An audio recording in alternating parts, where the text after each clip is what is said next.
Hi, everybody. This is Robert Chadwick with American Mortgages. Thank you for joining us for another webinar series. We are very excited to have Thomas Carden. We've had Thomas on multiple times. Thomas is the CEO of American International Tax Advisors. Similar to us, they focus on a unique market, which is the foreign nationals and US expats filing taxes. Now, in today's webinar, we're going to cover tax strategies. And I think one thing that's very interesting and very relevant these days is Thomas is going to talk about the big, beautiful bill, which, as everybody is likely aware, is trying to get passed in the US. And will it or won't it affect investors that are investing in US real estate? So Thomas, thank you for joining. Appreciate it. I will let you introduce yourself and then we will go through the slides. After you're done speaking, we will go over the American Mortgages slides and we'll discuss the different loan programs available and a little bit about the company. And then we will do our standard question and answers towards the end. So if anybody has any questions, please feel free to put it in the chat at any time, and they'll be addressed at the end. Also, in the chat box, there are links for both Thomas and for myself to either schedule a call to speak to a U.S. loan officer or to schedule a call to speak to Thomas and his team. So with that said, Thomas, thank you again for joining us. We really appreciate it. Take it away. Okay, Robert, thank you. I just swapped me to, I'm not sure if it swapped me to the main screen yet with it. My name is Thomas Carden. I'm the director of American National Tax Advisors, one of Asia's largest U.S.-centric tax firms. We handle the filing of taxes for both U.S. citizens who are expats overseas and individuals and businesses doing business in the U.S. One of the things I'm going to talk about, because this is over U.S. or foreign ownership of U.S. rental real estate in the United States.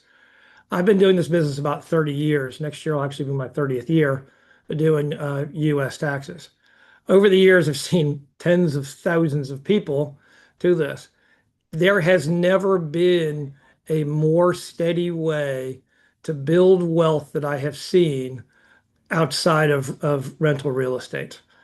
Done properly with proper planning, you can preserve wealth, you can save wealth, you can also maximize your earnings income now if you want cash flow, and you can build capital appreciation if you want to. How you approach rental real estate in the United States is up to you on what your individual goals, but in almost every case, rental real estate provides a very, very valuable way to do this, even disregarding ups and downs of the markets to this. There's never been a bad time to buy real estate over the long term in the United States, especially when it comes to rentals. This is combined with the fact that there is a general shortage of housing in the United States. So, we may be in a top market, we may be in a bottom market, but in 5 years, we are still going to be cheap from where we are right now, with this. This is a really good way to do this. You want to go into the first slide for me? Sounds good. All right. Okay. And here we go. One more slide. Okay. Overview of foreign ownership in U.S. real estate. Okay. Here's one of the great things about U.S. real estate to this. It's an open market. Okay. You as any individual can go in and buy property to this unless you are literally on one of the rare restriction list to this. And you are protected under a very strong legal system. U.S. real estate is a magnet for national capital due to strong legal protections and market stability. What that means is you are treated no differently as a foreign national as if you are a national in the U.S. There are some exceptions in the Big Beautiful Bill we'll go through with this towards the end of this, but you're treated as exactly the same for ownership. They're not going to go in and seize your assets to this. You're not in court in any difference with this. You are treated as the exact same from a legal ownership standpoint of this. And that legal strength of ownership and property in the United States is absolutely incredibly strong. It's hard to debate how good the U.S. ownership of property is. It's a bedrock of U.S. wealth for individuals, and that precedes to you as non-U.S. resident if you choose to buy real estate there. Next slide, please. Okay, U.S. tax framework for foreign owners. Okay, foreign owners are subject to U.S. tax on rental income from U.S. property. Withholding tax. Now, withholding tax is 30% on gross rental income unless specific steps are taken. These steps are incredibly easy to take. Net income taxation. With proper filing, the tax is only on net rental income after deduction.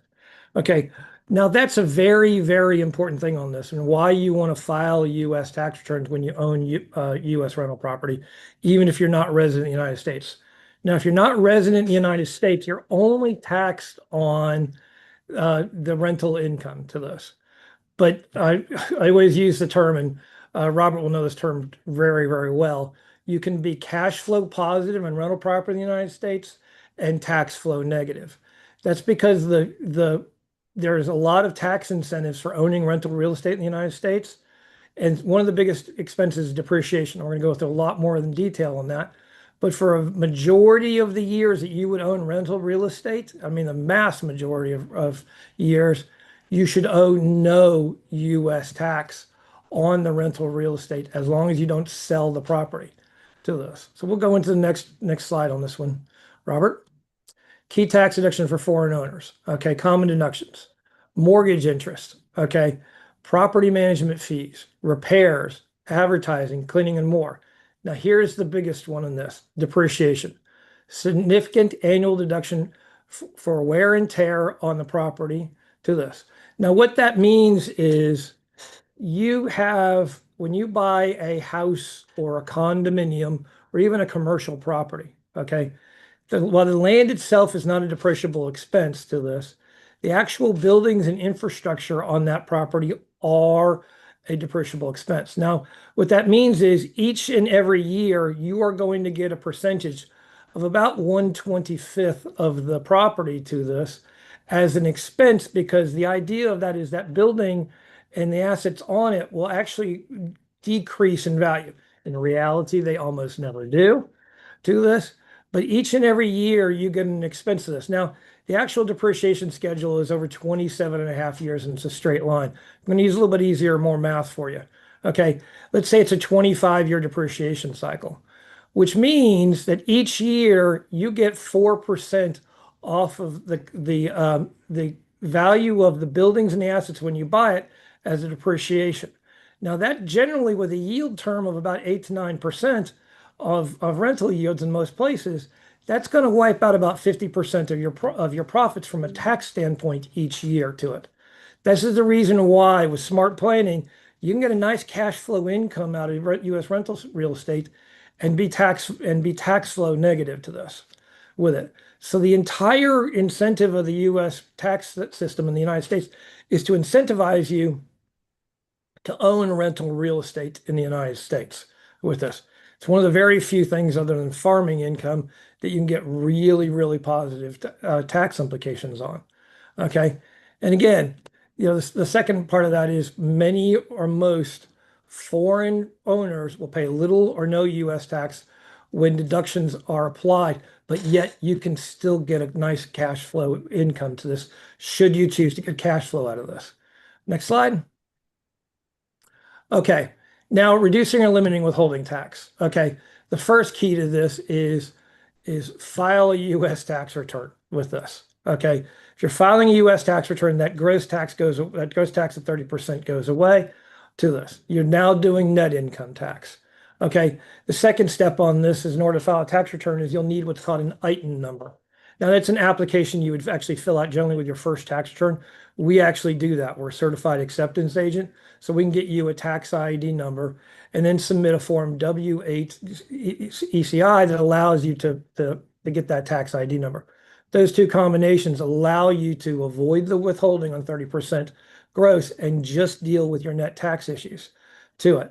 It's a fairly efficient way, and it makes owning rental real estate very, very nice in the United States. Next slide. Okay, benefits of U.S. tax treaties. Okay, now there are a lot of tax treaties in this, and this is going to actually come into effect with the big beautiful bill on its way on this stuff. Okay, and there are a whole lot of them, so it's impossible for me to go through every one of these things with this now. But some tax treaties may very specifically lower U.S. tax rates on rental incomes. So even if you were owing tax on a U.S. Rental property, you may be able to use the individual tax treaty to lower those taxation to this on that should you use this in a taxable way. Now, secondly to this is no double taxation. Foreign tax credits may apply if the income is taxed in both countries, which generally means, so say you're paying a certain tax rate in the United States on this, when it flows to you as actual income tax to you, and you're in a different country with a U.S. tax rate. Generally, that other country that you're maybe resident in should not be able to tax you again. They'd have to give you a credit back for that tax in the United States. Again, there's a whole lot of countries on this with tax agreements. You want to talk to us and we can give you a little bit of guidance on that. And then even some countries completely exempt certain types of income from U.S. tax with this. So again, context. And by the way, because you're coming in through American Mortgages on this, we give you a free hour consultation on talking about U.S. tax rental property and stuff to this. So give us a call. All the contact information is later on in this. But if you need specific questions, we'll help you. There's no charge to do that whatsoever to this. Next slide. Okay, now we talked about depreciation. Now, and a lot of times in the U.S. tax code, they'll give you a stick and a carrot. The carrot in this case is depreciation to own U.S. rental property to this. Now, what you generally do in rental property is the first rule is never sell U.S. rental property. Okay, which means you don't want to go and sell because when you do, you have to take all that depreciation you took off as an expense for income in the year you've sold the property, plus you'd be taxed on the capital gains, which means the increase of price of the rental property. This can be, not the greatest tax rate in the world because the recaptured depreciation, especially over a large number of years, can be bad. However, again, they give you another carrot, which is called a 1031 exchange. Now, a 1031 exchange means you go in, so say your property is getting tired, or you've got so much equity in the property that you want to do something else. You want to move from a house in Texas to another property somewhere else with this, or an apartment building somewhere. What you can do is you could sell the property, and with a certain amount of time, you have to identify the next rental property and transfer the money into that new rental property with this. That gets you no capital gains tax with this, and you are nice and clean on the tax issue. And if the property is now worth more money than when the original property started off with, you now have a bigger depreciable base on this. The second side on this, and this is where Robert really loves talking about this, is never sell the property. As the property increases in value over the years, you can refinance that property and take a new loan on the equity you have in that property and pull the money out, and the loan is free for life to this. And now when that passes through to your heirs, if the property passes through to your heirs, their cost basis is the basis upon the date you pass away, and all that capital gains goes away for them. There's a very nice way to plan to never have to deal with either capital gains tax or recapture depreciation and still maximize stuff. Now, one of the wackier things about this too is calculations. If you're doing this and you're using finance properly, what you do is you go buy a piece of property or several properties for, say, $500,000 US to this. Now, when you buy that property for $500,000 US, 8 to 10 years later, you can probably go take your equity out of the $500,000 that you put into the property originally in a new finance loan with us. Guess what? You still own your property though. So that property will continue to increase over the years and cover the mortgage balance on this thing. And guess what? 10 more years later, you can probably take the amount you put in out again onto this. The average increase in property over the decades has been about 10% in the United States for capital depreciation, 8 to 10% depending on where you're at with this. It's a real nice way to avoid taxation almost completely with this. In fact, in most other countries to this, when you're bringing the money back in the countries, if you're using a loan on that, they're not going to tax you either because it's not income, it's a loan back to you. It's a way to use rental real estate in the United States for your advantage. It's the only time you can go sell your cake and still have it too with this. Next slide. Avoiding common pitfalls. Okay, the compliance issue. Failure to file or withholding can lead to liens, penalties, or immigration issues. You need to file your tax returns. It's that simple. Make sure you've got everything in compliance. When you're using a rental real estate agent, who's managing the things, make sure they're filing on your documents. You can also talk to us. We don't just help with planning. We actually do all the compliance as well, so we can make sure that you're in compliance and being as tax efficient as possible. So we can help with both the planning and the compliance side on handling U.S. tax returns to this. And then, again, consult competent international tax advisors. Also, I'm going to give a plug to Robert here.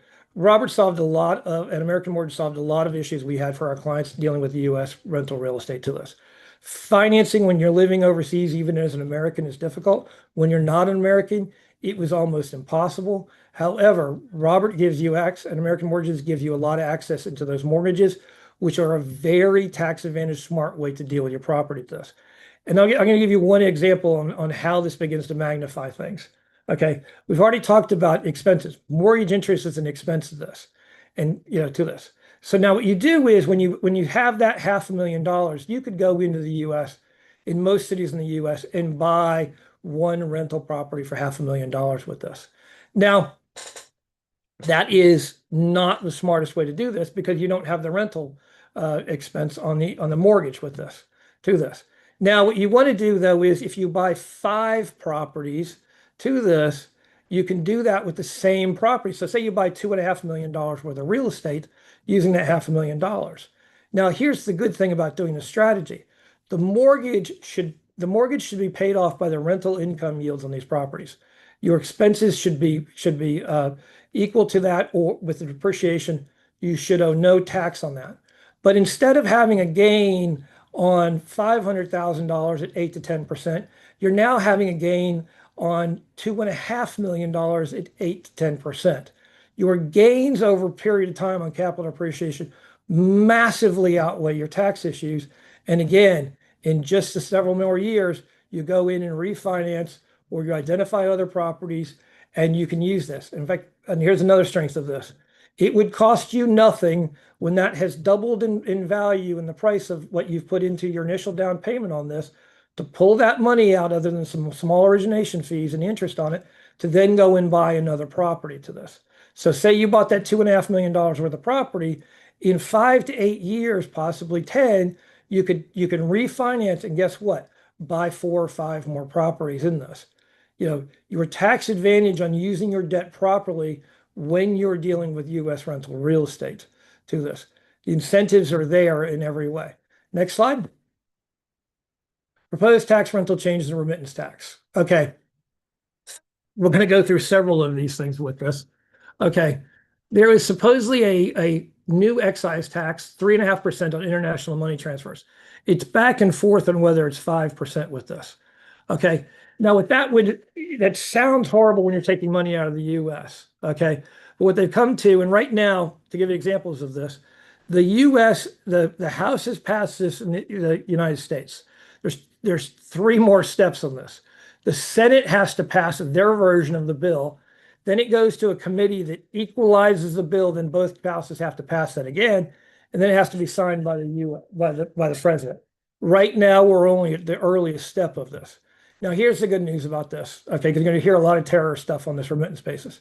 When it comes to remittances, if you are a U.S. citizen or green card holder, this does not apply to you. If you are taking investment income back out of the United States as well, guess what? It doesn't apply to you as well. Now, this is still subject to change and outside there, but right now the big fear of this is not going to be a big issue to you, with this, because on rental income with this. Now, secondarily to that, I'm going to have to give you a list on this. Some of the other changes of this, okay, with this. There's 100% bonus depreciation extension. which means when you purchase a property, if you do improvements and that kind of stuff with this, you can take that as an expense in the first year should you need to. Okay, that was already in a previous bill, but that has been extended to this. And then there's what's called Section 179 deduction expansion. Okay, a Section 179 expenses, if this qualifies as a business and it's possible to structure rental property that way, you can take a much larger amount of money as a 1 year expense. Now, most of the time, this will be for some type of improvement or replacement with this. Now, generally, if you buy new kitchen appliances for your rental properties with it, that would normally be depreciable over, say, 3 to 5 years. You put new carpet in, again, depreciable over a period of time. With the new Section 179, if your rental meets the right requirements, they all become an expense immediately. And now here's the thing about this too. Again, there's incentives to this. If you don't need that expense as a 179, you take it over the 5 year period and you keep your positive cash flow over a longer period of time with this. The depreciation over a longer period of time is very nice for you to this. Okay, so let me read some of the other ones here. Sorry, put my glasses back on. Okay, there's sections, enhanced section 199A qualified business income deductions to this. Okay, means many pass-through entities, including rental real estate businesses, can have certain expenses that are going to give you this. Now the rate used to be 20%. That's now 23%. Offers opportunity zone renewal, which means that if you go into a poor area and you buy a rental property with this to it, or an economically challenged area to this, which oddly will give you generally higher yields, rental yields, they will also give you very large tax credits for being and operating inside that area as well. And that's a bigger issue. There's also an increase of a mortgage interest deduction and several other things. Now, we're probably going to do another seminar in 4 to 6 weeks about that once it passes through the Senate and gets a final bill on this, so stay tuned. But for right now, there's not really a bad issue except for one possible issue with this. Okay, and let me find another sheet on this. Okay. Sorry, here, go through this. Okay. There is a part of this that they're debating on whether to keep this in or not called discriminatory foreign countries under the one big beautiful bill of those incomes. Okay. These would have, if you're subject to the 30% tax to this, these would actually have an increasing tax regimes if you are a resident of a country that has not yet been named, that they put the rules being discriminatory against US tax rules. That list has not come up with yet to this. You have tax treaties to go to this. However, again, if you get around that 30% tax withholding in the first place, the discriminatory taxes should not come into effect. That would only be the case if you choose to not file a tax return on your gross income with this to this. So it would be rare that somebody that I would advise would ever be subject to that tax. And almost none of our clients who have US rental real estate or are not US nationals pay any US tax. Smart planning on this can make you eliminate US tax on this to this. And it's, there's just ways to plan completely around it. It makes this investment, especially with the long-term yields of 8 to 10% on rental real estate, very, very attractive. I'm going to go back to my opening statement again. I've been doing this just about 30 years now. I have seen lots and lots of clients and wealthy clients. I've seen Bitcoin people. I've seen people do gold. I've seen people start up companies. There is no more consistent way with a minimal risk to build wealth in that I know of from experience than owning US rental real estate. Smart planning on this can maximize your yields and really, really help you, build your wealth for it and or increase your cash flow with very, very minimal tax issues, to it. I think that any more slides to it? Oh, we're all good to this. And like I said, we can help you file the ITIN number. We can, and consult with us, and we're good. You've got Chris's email. He's my practice manager to this. We are located in Bangkok, Thailand, but we operate around the world to this. We're actually, as far as we know, the largest firm in Asia who specializes in this. But we deal with everything from Australia to New Zealand, Saudi Arabia, Japan, all the way in through China with this. We can help you handle this and plan this in a way that'll make it tax efficient with this. Robert, you want to do questions now, or you want to go ahead and wait till your scenario is done?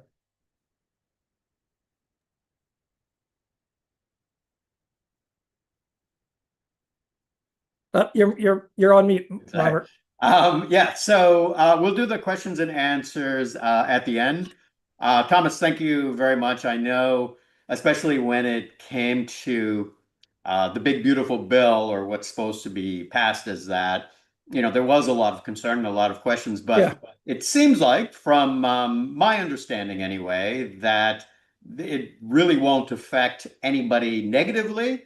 There'll actually be positive benefits if it does get passed as At this point, we're still dealing with proposals for this. It's a work in progress with this. But you'd have to do things pretty poorly to be subject to that particular tax issue. It's really the only negative to this. They're actually trying to give more incentives to build rental real estate in the United States with stuff. So this bill should actually be a net positive for everybody. And how do I describe it? I can't conceive of any clients of mine that I would let pay the extra tax with us. It's just outside, to this. You could do things really poorly and be subject to it, but you should never be subject to it proper planning Yeah, with I it. absolutely agree. One of the things that comes up in almost every conversation that we have, especially for new real estate investors in the US, is, what are the tax consequences? Is there global taxation if I own real estate? And this is why we partnered with an expert like yourself, Yeah. because of all the tax advisors that we've worked with since we started this company, and I have to say, and Thomas, thank you for giving Yeah. kudos to us during your presentation. But back at you, you guys are phenomenal. I mean, not Thank to you. say magician, but Yeah. everybody that we've referred to you is absolutely satisfied. So thank you for that. I appreciate it. We try to deal with, especially rental real estate, to long-term relationship. We try to deal with our clients in long-term relationships. Yeah, That's absolutely. our goal. Yeah, so I'll start our slides, and then at the end, again, there's the chat bot or chat box within the Zoom screen. Please put your questions in there, and we'll address them individually as we go at the very end. So, Thomas, thanks. We'll see you in about 10 minutes for the question and answer series.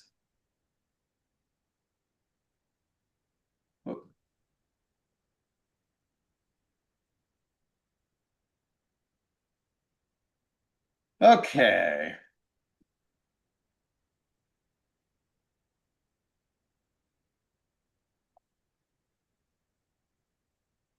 All right, so of course, we're America Mortgages, part of Global Mortgage Group.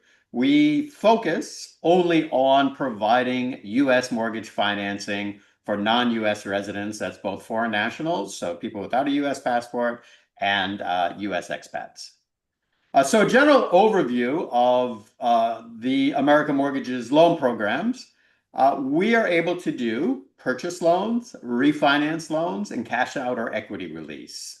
If you're a non-US citizen, not holding a US passport, you can get up to 75% financing in all 50 states. If you are a US expat, then it's exactly like it would be if you were still living and working in the US. You can get up to 80% loan to value. These are, of course, for investment properties. So properties that you have no intention of living in, but you're going to rent and generate rental income. All of these loans that we offer, especially now where interest rates, although I do think if you look at them, I guess over say, a 50-year period, rates are still quite good. But if you look at it post-COVID, it's a little bit higher. So all of our loans are 30-year fixes, regardless of the borrower's age. So that's something to really take notice of, because the US is the only country that has that. Most countries have age restrictions depending on either the borrower's specific age or their working age, and that's where the amortization stops. In the US, regardless if you're 19 or 99, you cannot discriminate when it comes to mortgage lending. So everybody gets to take advantage of a 30-year amortization. We have a really slick loan program that is a 10-year fixed interest only. It's a fixed rate for a 10-year period. After that 10-year period, you would expect that loan to adjust to whatever the market rate is, but it does not.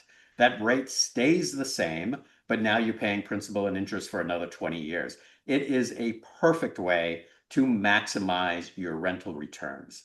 Loan programs, again, in all 50 states. We use common sense underwriting. What does that mean?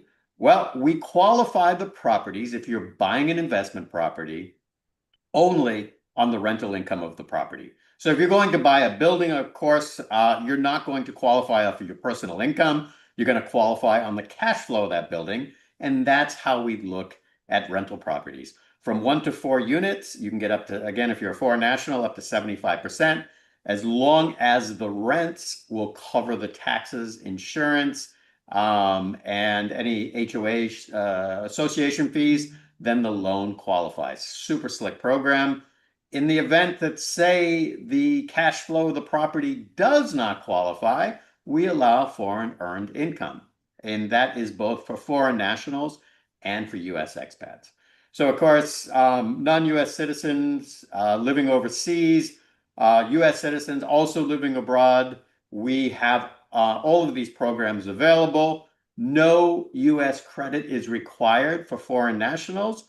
For US expats, we would like to see that you have at least a 640 credit score. We do realize that there may be a lot of US expats that have been abroad for many years and no longer maintain US credit.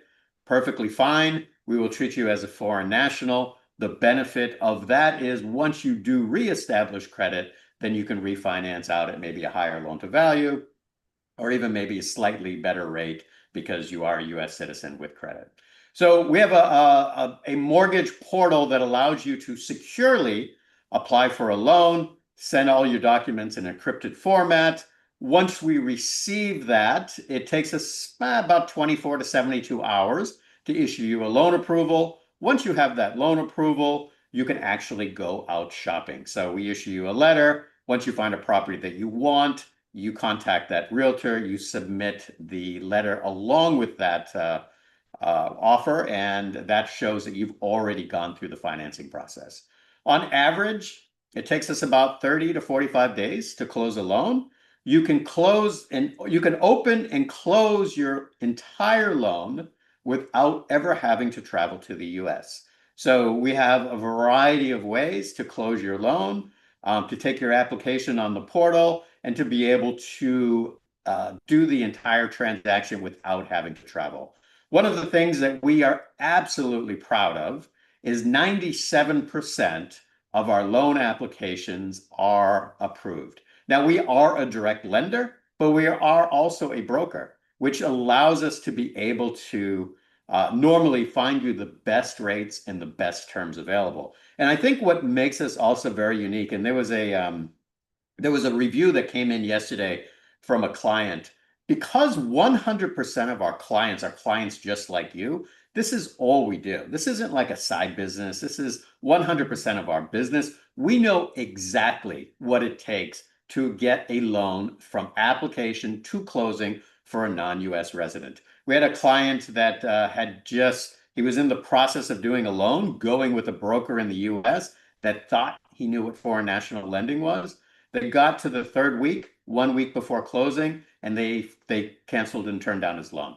So we came in and we were actually able to close that loan within 10 days. So that's the power of American Mortgages. We have loan officers 24/7 in 12 different countries, meaning that no longer do you need to stay up at midnight to be able to do a call with somebody in New York and try to explain, as an example, why Hong Kong doesn't have a zip code.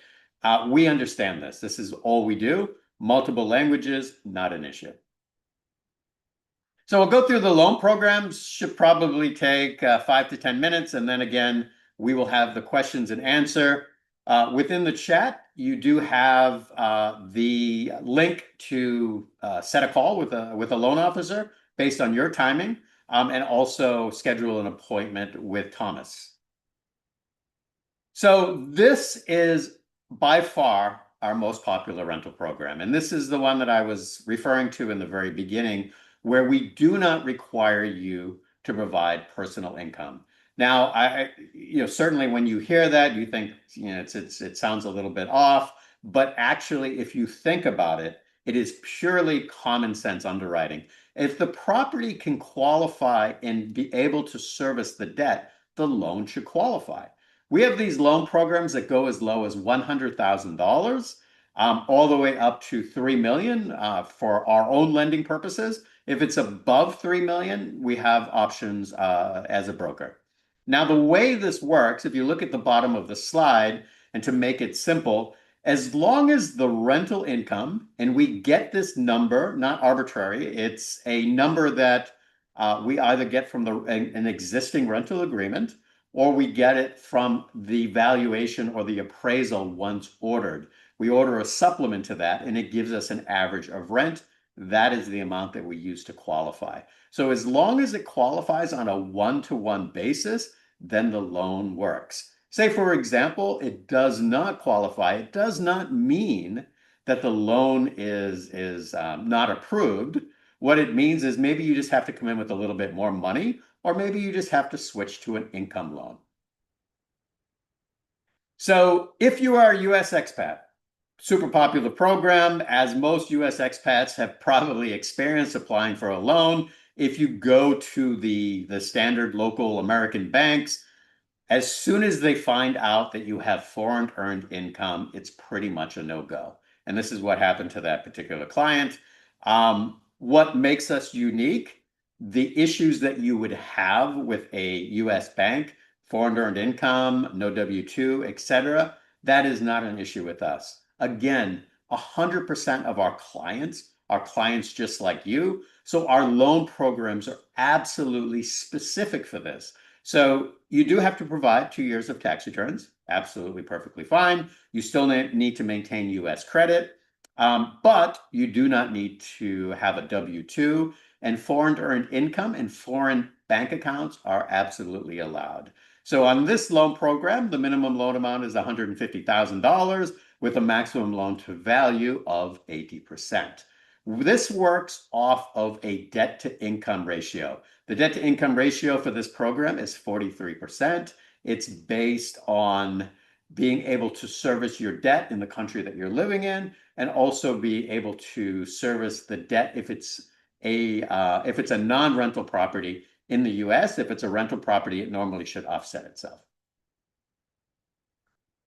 The AM Student Plus program, certainly this is something that everybody is a bit concerned about, as the announcements have come out about certain schools or visas that are not being approved for foreign students.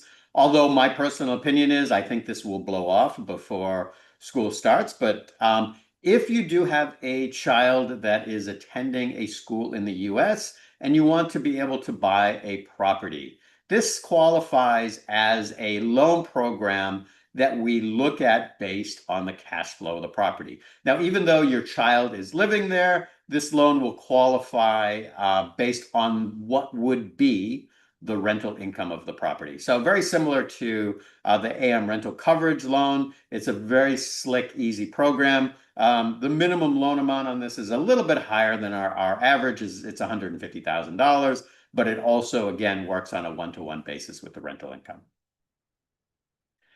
AM Investor Plus. Now, in the event that your property may not cash flow, say, for example, once you get over $1 million of a purchase, or even I would say $800,000 on a purchase, it does become a bit challenging, except in certain markets, maybe California and New York, to be able to get sufficient rental income to be able to service the debt on a one-to-one basis. And maybe you don't want to come in with more money.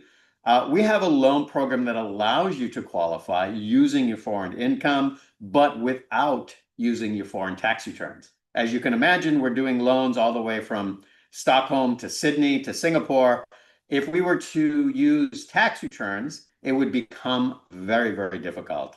So how this loan qualifies is if you're self-employed, we want a letter from your accountant. If you're employed, it needs to be a letter from your employer on the letterhead. And what it needs to state is 2 years of your income and your current year-to-date income. And that's it. There's no requirement to have your tax returns translated. This is sufficient enough for income. It does obviously work on a debt to income ratio. So the same thing as a US citizen, which is 43%, but it's a very slick way to allow you to qualify for larger transaction loans without using your actual tax returns. Minimum loan amount on this is $150,000 up to $3 million. And again, 30-year fixes regardless of age on all of these loans. If you are a high net worth client, and when we originally started, actually Global Mortgage Group, which evolved into American Mortgages, we were dealing with a lot of private banks. A lot of private banks, as you're likely aware, do not offer U.S. mortgages, so we were getting a lot of referrals on this. And the biggest question was, my client, has taxes in multiple jurisdictions, very, very complicated, or maybe they don't show exactly what their debt servicing ability is. So on these loans, rather than asking for tax returns or an income letter or qualifying off of the rental income, we go off of the asset statement. If you have sufficient cash, bonds, stocks in the bank, where we can qualify you on based on 2 months of the average balance. And how we look at it is we take it divided over a minimum fixed period of the loan. On average, it's 5 years. So we would take that portfolio and we would average the income, say if you have 5 years over 60 months, and that is the amount that's used to qualify. The beauty of this is there's no encumbrance on those assets, meaning that say you're using cash or stocks or bonds in order to qualify. Once the loan closes, you can trade it, you can sell it, you can do whatever you choose. There will be no charge on it. The only charge, of course, just like any real estate, would be first position on the property. These are for loan amounts from $3 million, and we've done them as high as $100 million. Any questions on this, feel free to reach out. So this is our contacts. You can scan our QR code. One of the things that is very unique, and I think you'll see it in the chat as well, is we have a 24-hour phone number. So you can call that number 24 hours a day, 7 days a week. It rotates to the loan officers that are in 12 different countries. Somebody will answer, and they can help you in your time zone and likely in your language as well. So that is it. Thomas, if you want to come back on, we can start the questions and answer. You guys should be able to hear us loud and clear now. Yeah, okay. Okay, let me pull up the chat here.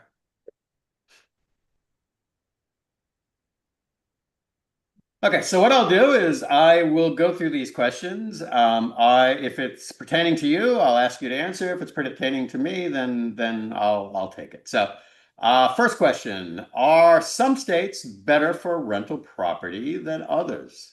Wow, that's I think on a tax basis, I don't know if it makes any difference, but feel free to answer, and then I'll discuss the loan. Actually, it makes a tremendous difference with this.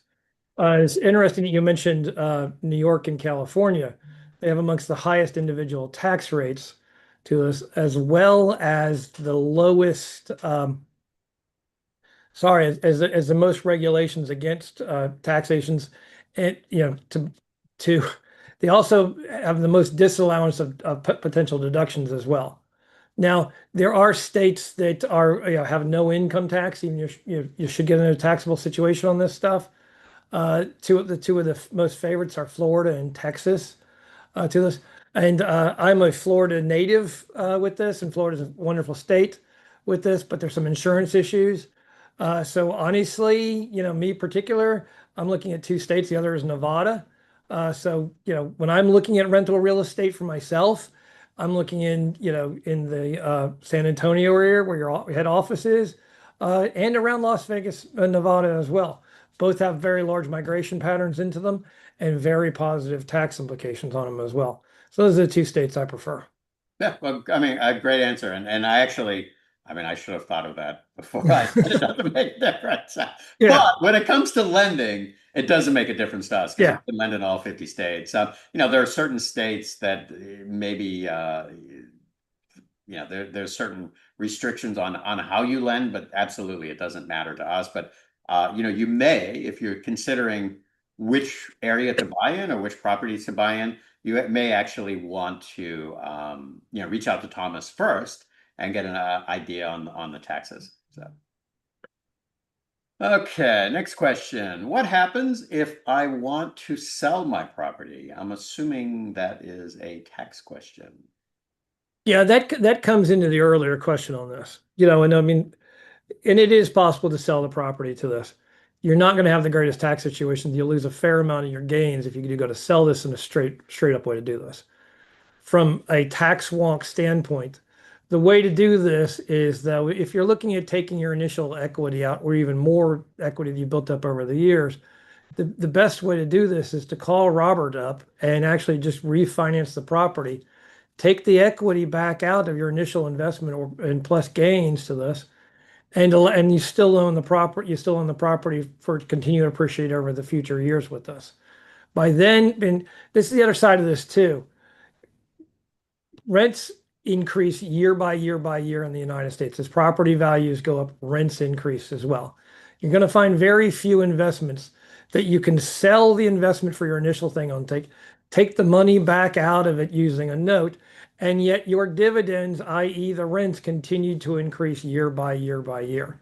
It's the reason you want to do this. Now, should you choose to not refinance, but say you're tired of that particular area or that particular state for some reason, you can do the 1031 exchange and have no tax consequences.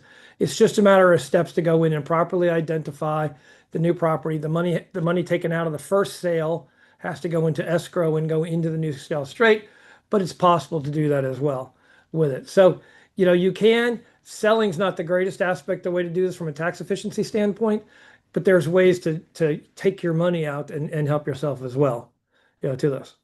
So a question, Thomas, though.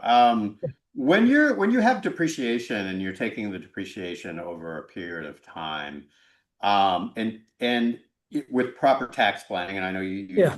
talk about this all the time, that you can actually not only not pay taxes, but you can show a loss every year based on, whether it's Yeah, depreciation or that's the basic idea of cash flow positive and tax flow negative. Now, say you are getting an 8% yield off the property to this. Okay. And your mortgage interest and everything is coming in. Right now, we're at a higher mortgage interest rates, but we're also getting higher yields. So say you are, even after the mortgage interest, making 5.5, 6% to this after your expenses, you know, you're going to use the depreciation and your other expenses to kick that down to almost no income to a negative income. But the reality of it is your bank account is still going to be getting a check to it because while you're taking the expense on that depreciation at roughly about 4% per year, that's not coming cash out of your pocket. That 4% a year is coming back to you as real cash, with it. It makes a big, big difference on how you deal with mortgage and stuff. And now, one of the things about this, right now we're at a higher interest rate to this, you know, and weirdly, that's because that's helping you get a better price in the United States on rental properties to this, because it's all a matter of yields. Now, what you do in this situation is you just refinance in a couple of years because you're going to save 50, 100, $200,000 depending on how much property you buy right now.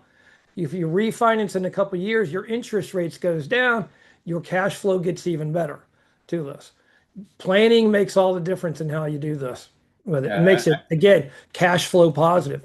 Yeah, absolutely. And we always recommend people to speak to a tax advisor even before they start investing. The one thing that, again, this is besides the long duration or the long amortization period for US loans, regardless of age, is there's no restrictions on the amount of properties that you can own with the maximum loan to value. So, well, as you were saying, you can for us, we can pull out up to 65% if you're a foreign national, up to 75% if you're a US expat of equity out of your property. And then you can turn around and use that money and if you're a foreign national, 75% loan to value or a US citizen, 80%. And you can just continue to do this to where you had discussed in your presentation, you build up a massive portfolio to where you're sitting pretty by the time you're ready to retire. Exactly. It's a great way to build wealth. I always refer to it as daisy chaining, especially if you're in your 30s or early 40s. Buy one property now in 5 to 6 years, refinance that property, get another property. And by the time you are 60, 65 retired, you can have 4, 5, or 6 rental properties that are giving you a very nice yield because the rents don't stay fixed, guys. They go up year after year after year to this. Yeah. It's a real nice way to build wealth. I absolutely agree. Okay, let's get on to the questions here. I'm already pre-approved for a loan with you guys. Any help in finding a property to buy in the USA? Uh, Super good question. And this was something that we had struggled with for the longest time. A lot of people that we dealt with, a lot of our clients were initially surprised if they could get a US mortgage. But we've had the difficulty of now, where do I find a property? So we recently partnered with a new group called NewZip, and you'll be able to see this in the center portion of our website. But NewZip will not similar to us, where they work with foreign nationals, and similar to you, Thomas, where you work with U.S. citizens and foreign nationals. They will match you with the perfect realtor in the location that you want to find a property in. And the beauty of this, if you use NewZip realtor to find your property and you use American Mortgages to close your loan, NewZip will give you a 0.50%, so basically 50 basis points of a credit that you can either use to, for your closing costs, you can use it to buy the interest rate down, or you can even take it as cash in the bank at the end of closing. So if you have any questions on that, please reach out to one of our loan officers. They're very, very versed on NewZip now. Next question. This would be for you, Thomas. Can you handle both US and Canadian cross-border taxation? Uh, yes and no. I mean, if it's a U.S. citizen to this, we can certainly handle it. In the Canadian issues, we actually work with a very articulate and good Canadian tax attorney here in Asia who helps out with all these issues as well to this. Canadians have very specific stuff. So yeah, well, we don't do that in-house. We have somebody we work with who specifically handles all the Canadian issues to this, especially if you're living overseas and residents and stuff. We can help out with that as well. Perfect. Thank you. So I think on that, probably best to reach out to Thomas and he'll Yeah, assist just you. give us a call and we can refer you to the right direction. Next question. Number one, this guy has, or lady has two parts to the question. One, the cost of doing a tax return in the US each year. And number two, is it preferable to hold a property in an LLC? So you want to answer one, and I'm happy to answer two. It can vary depending upon the type of rental property to this. Most of the time that we're dealing with a non-resident alien and say it's a one apartment to this, it's about a $600 a year charge to handle the 1040 non-resident tax return to this. So it works out, really well. Now, if you're going to only own one property with it from an LLC standpoint to this, it's generally not worth the cost of having the LLC. Most of the LLC advantages are not taxed because the tax flows from the LLC straight to you as an individual to this. It's not really tax saving. However, what you can do is you can isolate liability to this. So should you own a large number of properties in the US, and one tenant does something stupid and say your one tenant burns down the duplex and your other tenant on the other side dies, pass away. He's not going to go see the tenant. He may go after you to this and have a difficult issue, especially if he sees 20 rental real estate properties. However, what you would do in that particular case is own each or a couple properties in an LLC in that area and lower your liability. Most of the LLC, in fact, it's called a limited liability company. That's generally the biggest benefit of it, is it allows you to do that. Now, there are some estate tax issues as well that can help you out as well. So if you get a lot of these too, because the LLC can have an unlimited lifespan instead of person, so you can escape estate taxes as well if that becomes an issue. So there are some things, but it's a mixture of yes, no, and maybe whether that will benefit you. If you're in that situation, you want to know about an LLC, give us a call back and we'll give you a specific thing on this. Again, we do an hour consultation with no charge, for you because you're American Mortgage referral. Yeah. I think going back on the LLC, we can do a loan in either individual name or we can do it in the entity in the LLC.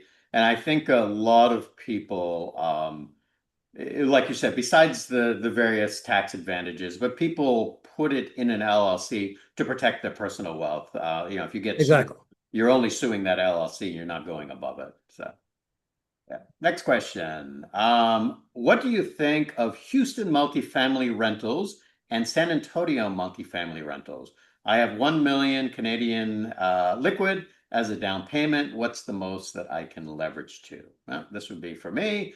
Um, yeah, I think every market, especially when you're talking about multifamily, and we treat a 1 to 4 unit as the same. Anything over that, we do have a commercial specialist, so he can certainly assist.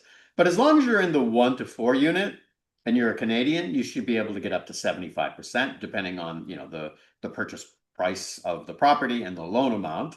So, yeah, would you put all that into one property? I'm not sure. I guess you would have to see the cash flow of it, or you can also buy multiple properties at the 75% loan to value as a Canadian. I'm all in for Houston for tax purposes. Next question. For the rental coverage program, how do I show a property's projected rental income? Will America Mortgages help? It's a very good question. It comes up a lot. So if the property that, say you're buying a property or refinancing a property and has an existing rental agreement, that is what we will use. If you're buying a new property, so the property does not have to be tenanted when it's closed or when the loan closes, but we will do another evaluation alongside of the appraisal. But that valuation is only coming up with the average rental income for that type of property. That is what we will use to qualify if there's no rental agreement in place. It's because the US appraisals and valuations are all done through a third party where there's very little input that they have from us. Where, matter of fact, we're not even allowed to talk to the appraisers except for to address certain issues. But it is a very accurate number of what the rental income will generate. Next question. Tips to manage taxes if I own multiple US properties. Contact Thomas. I think that's one of the wackier things about this is, especially if you're living overseas, you get a tax deductible trip to the United States to view your rental properties to that. That's a valid expense off of your rental properties to this. So, that can include hotels and food and travel for you as the owner of this property with this. So, and yeah, certain expenses can be spread amongst multiple units, and sometimes there's to this. But yeah, we help out with that. You do have to file multiple state returns if you're in a different state to this, even though you may not owe any tax to it. So a lot of times, especially in Florida, Nevada, and Texas, you just don't have that fee with it. But we can help you schedule all the different taxes across expenses across those different rental properties with it. One of the things about this too is a very good property manager, and I know Robert has a list of those as well. Will help you dramatically, to this. They should give you most of your expenses very specifically line itemed out to it as well. So most of your accounting work is done by your property manager. We handle the tax side and make sure you're efficient as possible. Fantastic answer. Next question. Can I reduce the tax I pay on rental income? Well, this is exactly where you come in. Yeah, yes.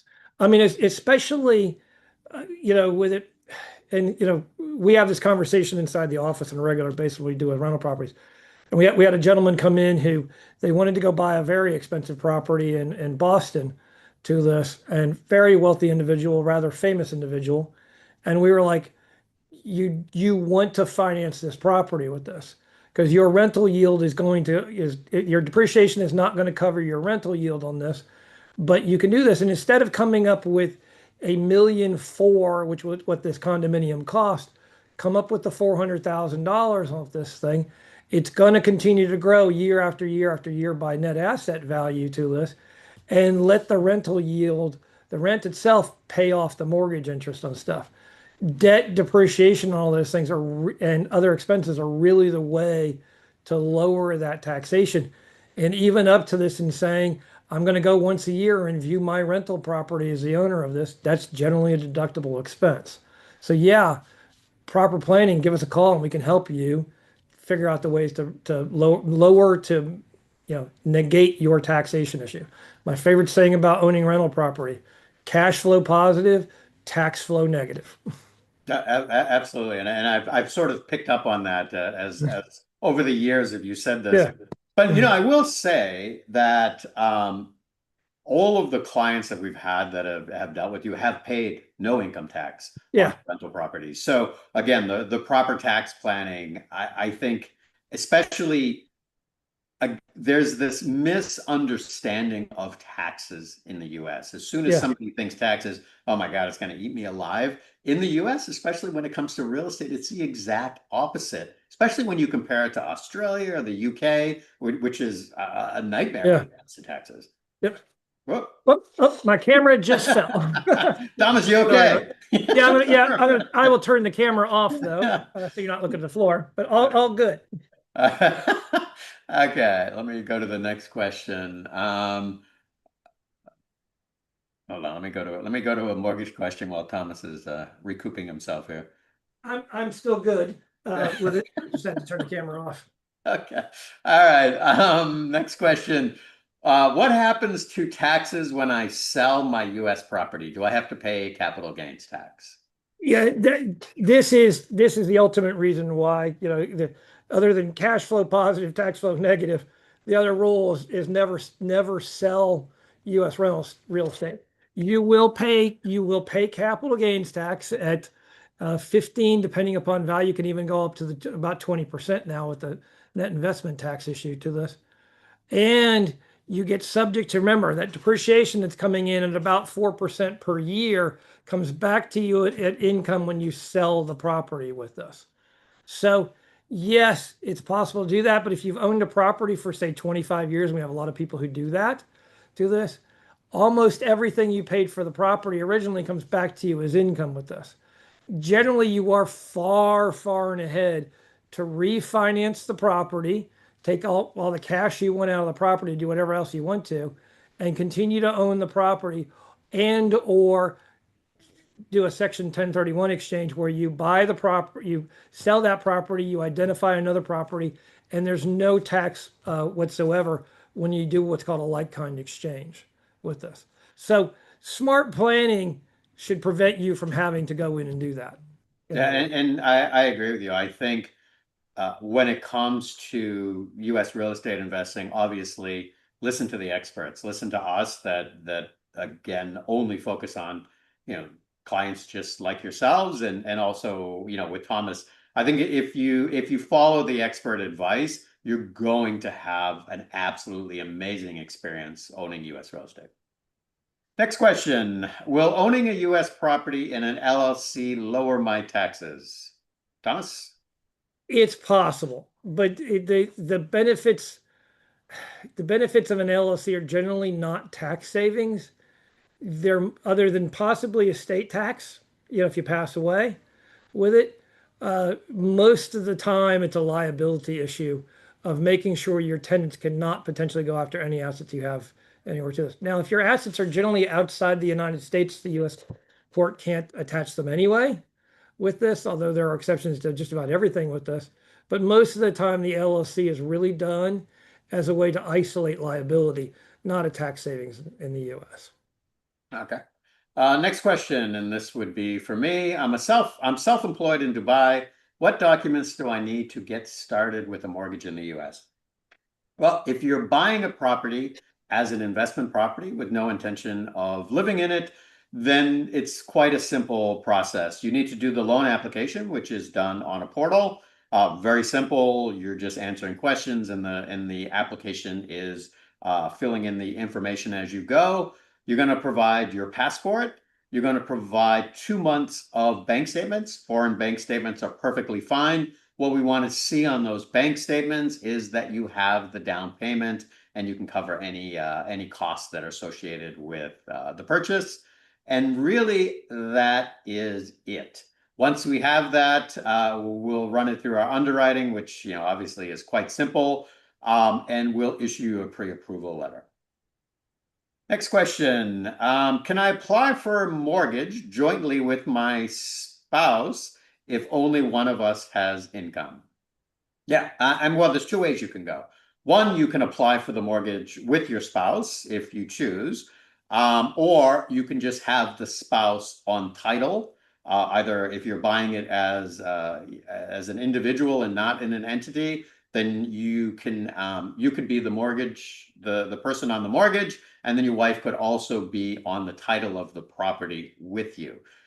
If you're using an LLC, then you can both be members of that LLC. There is a certain percentage threshold which is needs to be required when it comes to the mortgage, but the short answer is absolutely yes. So there's another question which is in the other chat, but it says very informative call.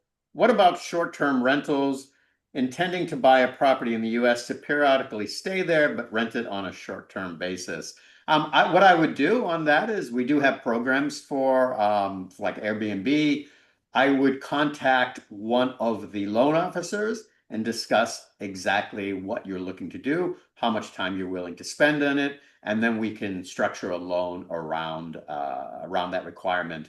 Within the chat group, or within the Q&A and on the chat, there actually is a link that you can schedule a call with one of the loan officers 24/7, or you can speak to one of Thomas's team. And as Thomas had said, because you're a client of American Mortgages, he has a free consultation for 1 hour, which I believe Thomas is probably at least a couple $100 value. Yeah. So, yeah. The one thing about that is if you do use a rental property for more than 2 weeks a year for personal use with this, you lose the depreciation cycle on this. So personal use can adjust how you deal with a rental property to this. It's not the most onerous thing in the world times, especially if you're going to use it in a nice area like Orlando, Florida. To this, you can go spend several months and let the rental property pay for itself the rest of the year with. And that's what a lot of people do in a vacation spot. They'll go own the property to this, use it for several months, but it's not quite as tax efficient as it would be otherwise. Yeah, fantastic. Okay, Thomas, I think that is all the questions. I want to thank you again, always, for joining us for the webinar. We really appreciate it. I don't know if you have any final sign-off words. Yeah, I mean, I apologize for my camera falling to this. Uh, give us a call if you've got tax questions about, rental property in the United States. I'm an advocate over this as I've gotten longer and longer, and this is a career with it. You really can build wealth. I mean, a friend of mine many, many years ago said, buy a lot when you're young with it. And what he meant was not buy a lot of things, but buy a piece of property, a lot somewhere to this. And that will appreciate considerably to this. I have a small piece of property I bought from my oldest daughter in Florida many years ago, and it is now appreciated tremendously with this.